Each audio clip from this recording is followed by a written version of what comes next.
నెల్లూరు జిల్లా పెంచలకోనలో పెనుసుల లక్ష్మీ నరసింహస్వామి వార్షిక బ్రహ్మోత్సవాల్లో భాగంగా పెనుసుల లక్ష్మీ నరసింహస్వామికి బంగారు గరుడ వాహన సేవ అత్యంత వైభవంగా నిర్వహించారు. స్వామివారికి అత్యంత ప్రీతికరమైన గరుడ వాహనంపై శ్రీవారిని శంఖచక్ర అభయ హస్తలతో పాటు వివిధ రకాల ఆభరణాలు, పుష్పాలతో శోభాయమానంగా అలంకరించి కొలువు తీర్చిన అనంతరం భక్తులు దర్శించుకున్నారు.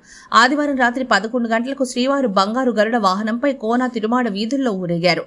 భక్తులు గోవింద నామ స్మరణలతో పెంచలకోనలో వెలుగొండలు మారుమోగాయి. శ్రీవారి గరుడ వాహనం మోసేందుకు భక్తులు పోటీపడ్డారు. గరుడ వాహన సేవలో ఎలాంటి అపశృతులు జరగకుండా పోలీసులు బందోబస్తు ఏర్పాటు చేశారు.